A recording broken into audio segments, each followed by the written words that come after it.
Hi, this is Dennis with Second Chance Tackle. Today I have the pleasure of working on an older reel. It's a Daiwa Sealine 30H. It's in that family that's one of my favorite saltwater fishing reels.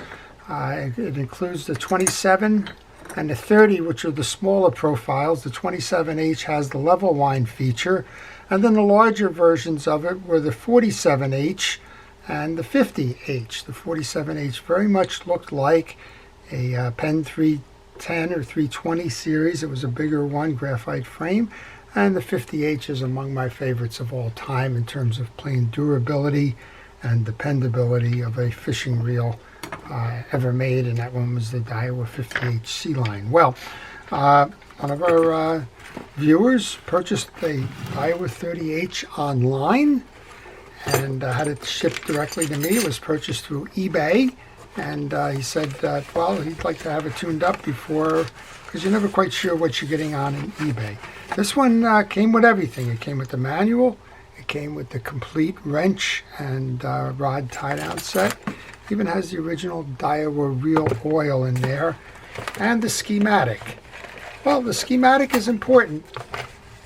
You know, a lot of folks will just open up the box, just kind of throw it over on the side, never thinking what they're going to do with it. But the schematic is always important, particularly when you go to service a reel. So I would recommend that if you don't know the reel, if you haven't been working on it, and if you haven't done anything like opening up a reel, get that schematic. It'll give you that burst diagram. It'll show you where the pieces and parts are and what you can expect from them when it's time to do the servicing on the reel. Interestingly, this reel had the original service card. It doesn't look like it was ever mailed in, but it says that it was purchased in Pennsylvania in October of 1981. So a little bit of history there about the age of the reel. 81 would make it, well, 40 years old, right? Okay, well, we're going to take this reel apart. We'll service it, make sure that it is ready to go fishing. When I do my servicing, I like to put on a latex glove. It kind of protects my hand. This one I'm not expecting to see too much in, but you know, I've got 40-year-old fishing oil and who knows what else in there, and it's always kind of best for me to just do that to protect itself. All right, I was also asked to see if I could up-level this reel to a leveraged handle. I'm not sure that that exists, but if it does, we'll see if we can make that happen here. We're going to start by taking off the exterior pieces, and while I do that, I want to encourage all of you that are interested in the art of reel repair or just like to watch and see how fishing reels are made, how they come apart and how they go back together.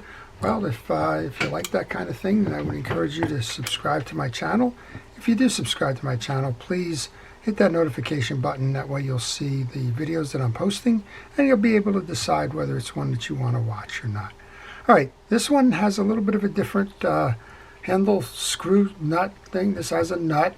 A lot of these have handle screws. This is held in by a C-clip and a small washer underneath. We'll see if we can get that C-clip off easily or not.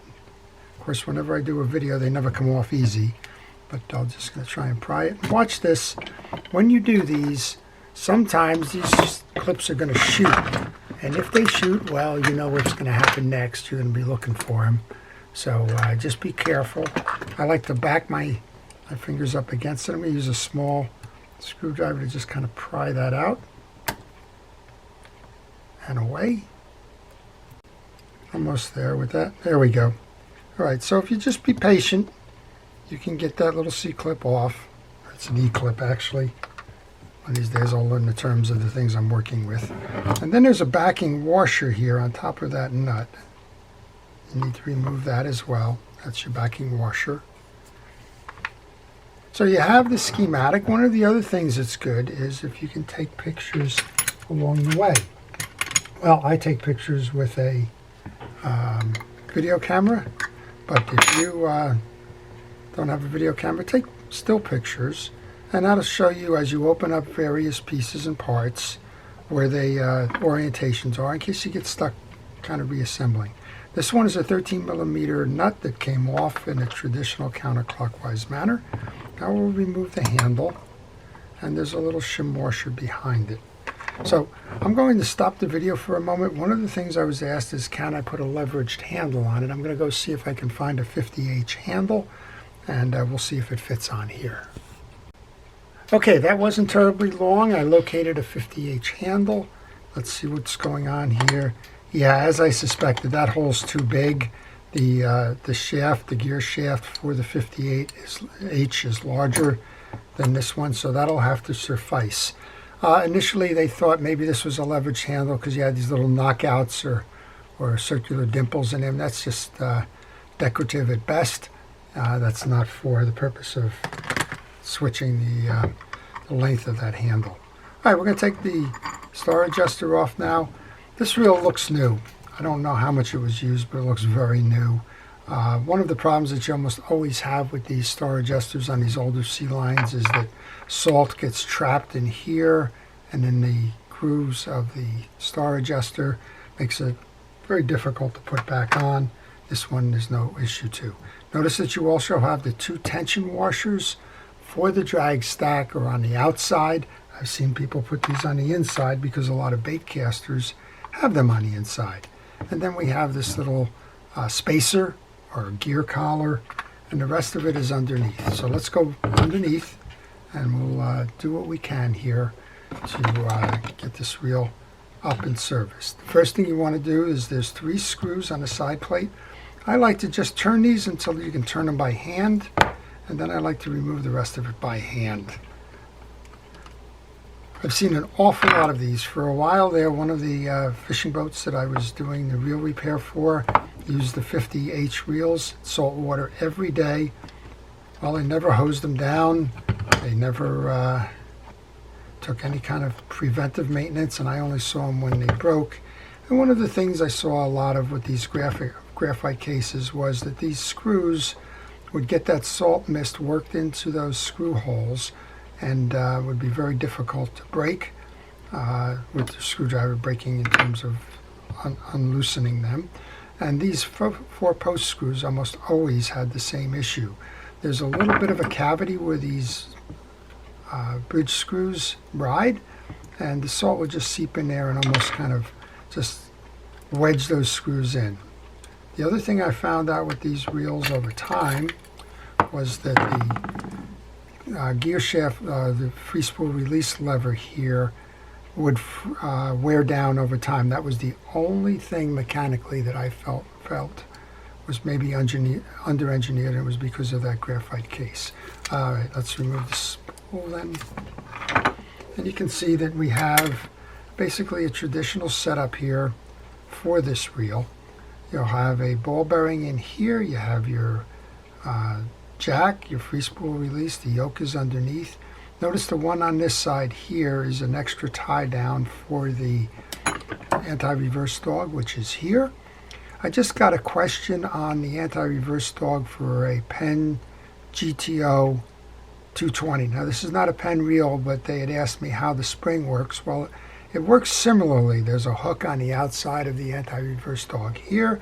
On the GT, there's a post over here that spring rides on. In this case, that rides on the inside hook of the bridge. And we're going to remove that right now because that one tends to do a little disappearing act on you if you don't pay attention to it. So I'm just going to kind of grab it right now and work it off of the hook, just like that.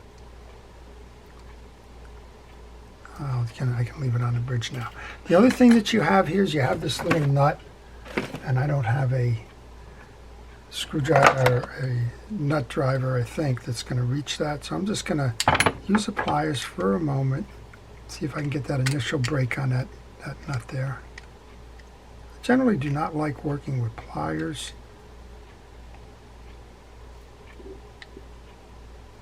That one's not going to work. Pliers can scar up your nuts and your bolts and leave them kind of ugly looking. I just did it enough so that I can make sure that I can get this bridge screw out. So we've unloosened that enough. I'm going to come over to this side now, and you can use either a flat-bladed screwdriver or a Phillips head screwdriver to do the rest. But remember, take your pictures here. That nut is already out. It's in on my finger there. I'm going to put that into a parts tray. I put all the pieces that I take off of a reel into a parts tray so that I don't lose them. All right, that one not quite out yet, but we're going to go ahead and I'm just going to loosen the other 3 of these. And then I'm just going to complete this by using a Phillips head screwdriver because it's easier to turn.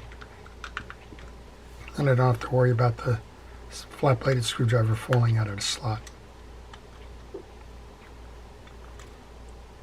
If you have any questions on this reel or any reel in particular, leave them in the comments section.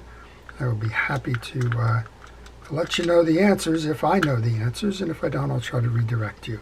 It doesn't have to be on this reel. It doesn't even have to be about any particular repair issue or anything you're running into. It can simply be, well, I've been looking to purchase a reel. What do you think of this one, or so on. Doesn't really matter. All right, I think I got them all out now. This whole thing should just fall out now, which it does. And this is where you need to know the anatomy of a reel, just because, well, there's a lot of things going on here. A lot of similarities in almost all conventional fishing reels and a few differences. First thing you want to note is that all 4 of these screws are the same, so it doesn't matter what post you put them in on the bridge. I'm going to keep them separate. Next up then we have a jack, which is going to move the yoke in and out. We have two yoke springs. They're going to fit in the cavity of this side plate right on each side there. Put those off to the side for a moment. And yes, you can tell that I've worked on this reel before. Not this particular reel, but the Daiwa Sealine series. And so I'm not too concerned about where I put them because I know that with the order that they go. This is your yoke and your pinion gear. They come apart. And if anything, I would say with this reel, the box and everything looks nice and new. The inside of the reel says it's been used. And one of the things about the reel being used, well, it hasn't been used a lot because there's just a lot of accumulated dried greases in that. The reel itself is kind of grease starved, and we're just going to take care of all of that as part of the service. I want to test that bearing, make sure that it's spinning. I have no reason to believe it's not. I just insert a little screwdriver or something. You can even use your finger. That one's doing fine. I'm going to use a little penetrating oil just to kind of break up some of the older greases on not only on the bearing but on the bridge, and we'll go ahead and clean that up. You notice that the whole assembly came off in the gear stack, and that's particular to this reel. Some of the other Daiwas, like the 50H, it's more stationary. You have to knock it out with a pin like you would a pen reel. Well, some of this is tarnish. I don't think this is going to be able to, it might be able to get buffed up with some steel wool. Yeah, not much. This is discoloration. It's not anything that's hurt the reel at all. It's just that the original greases, or the last time around on the greases, while they probably just stained the reel on the outside. Looks to be the same way here. Sometimes you'll open these reels up and it'll look like a pile of mud because it is a pile of mud. And sometimes, well, not so the case. I just want to check this out with my pick, see what we have here. We have a freely turning bearing that has a little bit of dried grease on it, so I'm just going to get that off while I can. So they had a couple of nice reels in the 1980s there. I mentioned that the Penn GTO series before when I was kind of talking a little bit about that spring. You had the GTO series, you had the Penn 320 series, 310, 320 for saltwater reels. Those were nice. And you have, of course, you had the Shimano's were in there as well. All right, that's all we needed to do here. We needed to clean the gear shaft, needed to inspect and oil the bearing. We had to clean the bridge off. That one's kind of going to be set aside. On this, all you need to do here is just a drop of oil or two behind the eccentric jack there, and just work this back and forth. Now, I did mention a weakness on this reel, particularly as noted in the Penn 50 series, and I got to tell you, the weakness is because of heavy use. It's not because it's just poorly engineered, but over time it will go. You see the slot here. This is a metal jack, It's going to ride over the eccentric and around this graphite stud right here.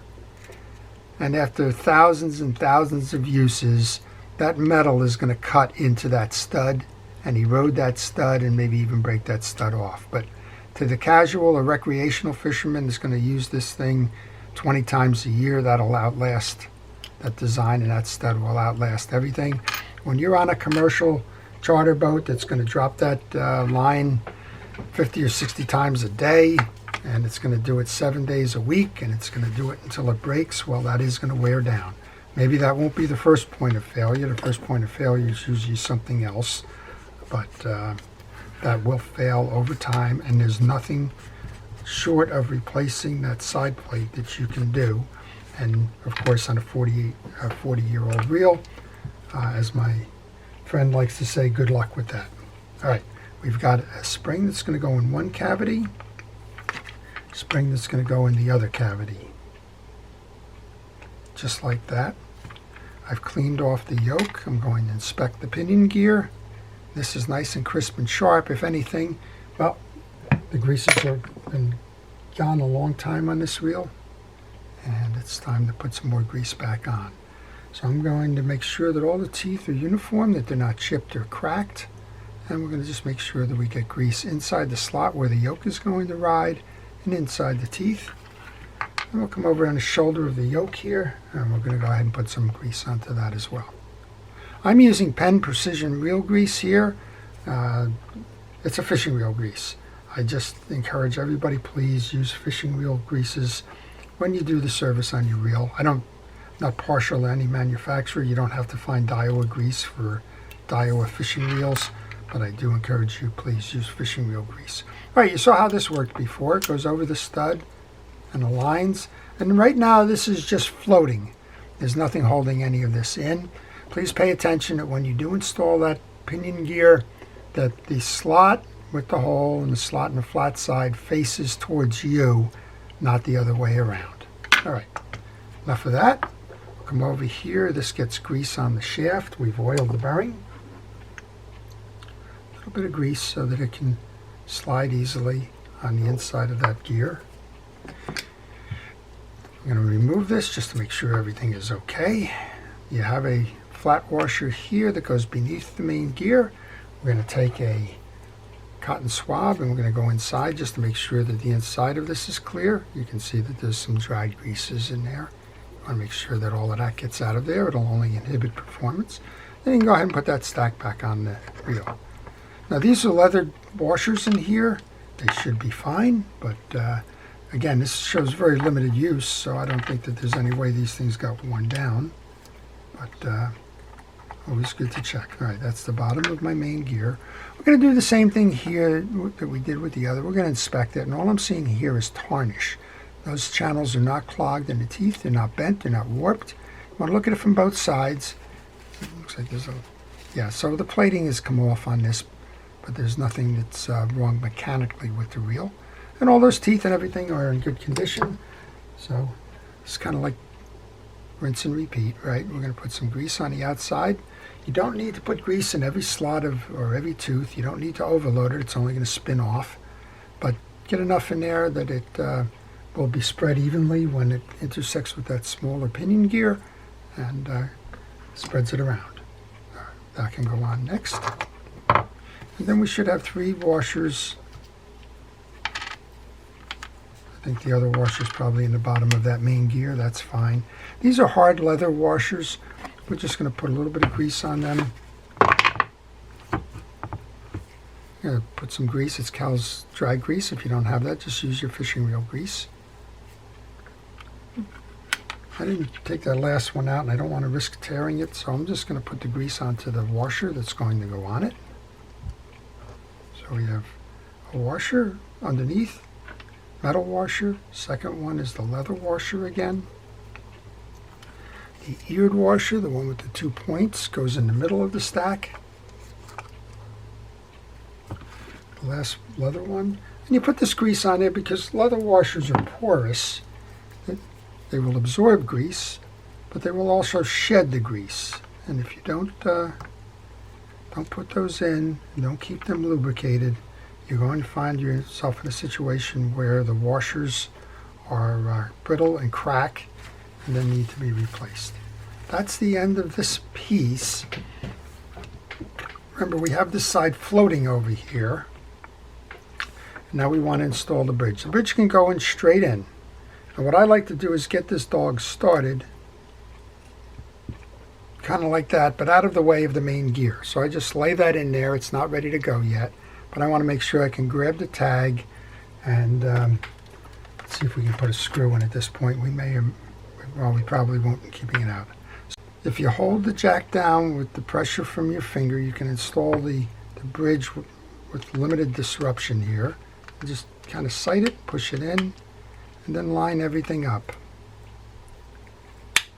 And when you hear that snap, you know you've got the line. I'm going to grab a pick now to align that anti-reverse dog.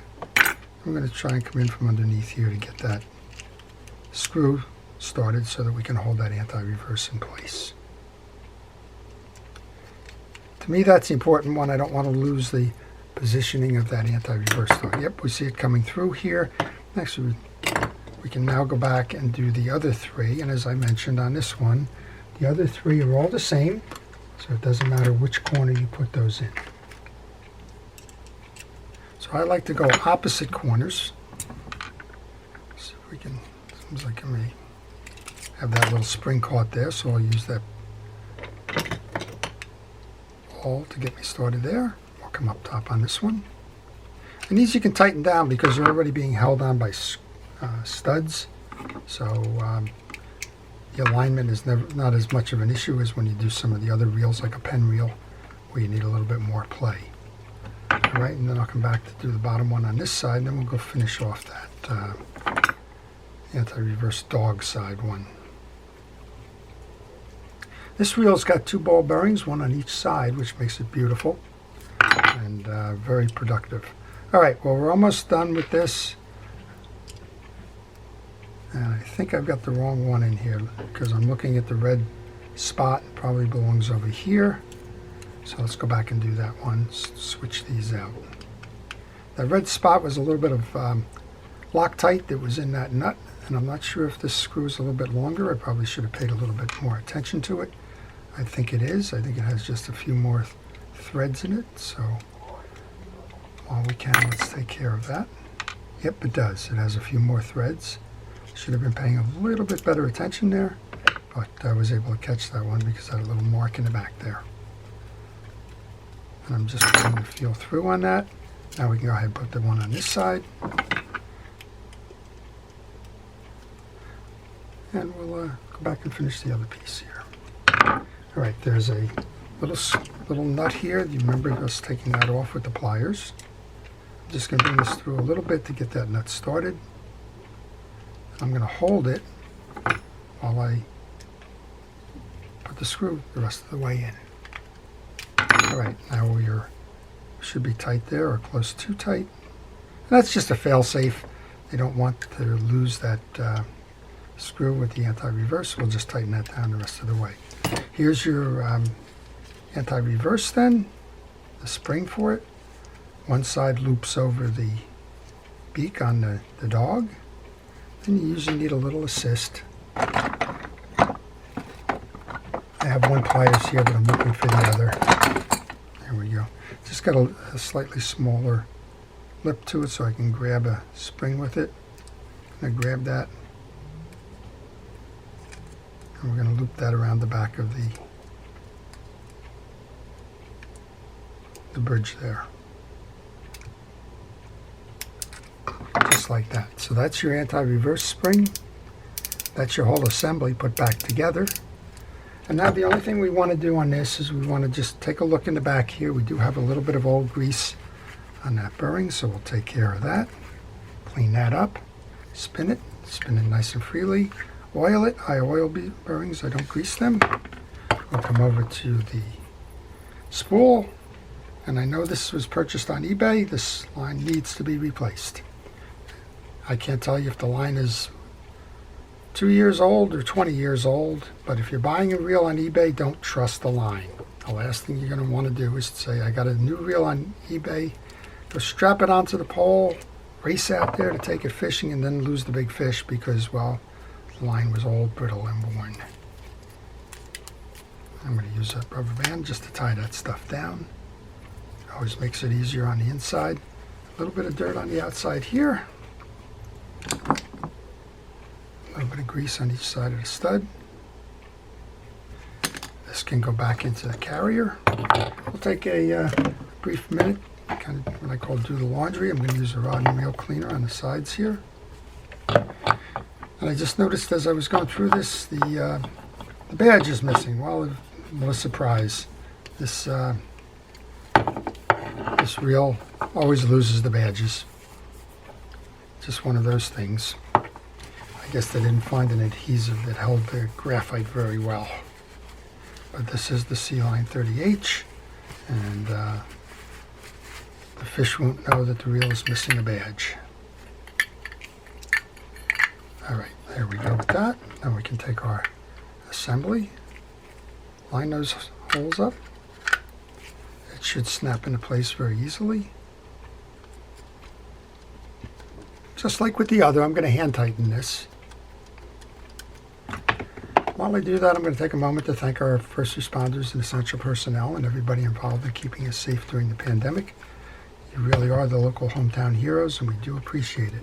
I was just reminded of that the other day. I was riding with a fella who had put in quite a few years as a volunteer in the first aid squad, and he told me all the stories that he had experienced at the time, and this was before COVID, but truly appreciated everything that was done there. All right, we've got our spacer now. That goes on. You have the two tension washers. These are not flat, and you have your options. You can nest these. You can put them side to side, back to back, or face to face, whatever you like. This is about the tension on the star adjuster, how sensitive it is. If you don't want any sensitivity or play, nest them so that they appear to be flat. If you want a little bit more sensitivity, well, then you can go face to face with them where there's a belly in the middle or a belly on the outside of it, and that will give you a little bit more spring in there, and that'll give you a little bit more play. Well, that was silly, wasn't it? Gotta put the handle on first. Wish I had the leverage handle. I don't. If there's any viewer out there that knows an alternative for a leverage handle that would help, then leave it in the comments section where to find it. I would imagine it would have to be an aftermarket one, but if you know of a leverage handle for a 48-year-old Daiwa Sealine reel, please let me know. We're going to kind of work in reverse now. We're going to tighten that handle nut. Here's the advantage of a parts tray. When you are using a parts tray, well, you put all your parts in there, and you kind of know when you're done, when all the parts are gone, and if you have any left over, well, you know that you probably missed something in the step there. All right, let's see if we can do this without shooting the E-clip in the other direction. I've shot them both ways, in and out. There we go, that was a nice snap. Your E-clip is back on. Now we have to play a little bit with this cap usually, but it looks like this one landed perfectly. Sometimes you have to do a little bit of work to align that hole with the hole in the handle. There you go. So, all of the pieces and parts have been taken out, cleaned, and oiled, greased, and reassembled. We have taken care to inspect all the parts, make sure that they're right. Right now we're going to just spin the reel, see how it spins. There you go. That's your 30H ball bearing spinning. Let's put it in gear. We want to tighten down our drags. Make sure that we have a nice, tightly holding drag. There was no indication that it wouldn't be that because when we took off the drags, they looked new.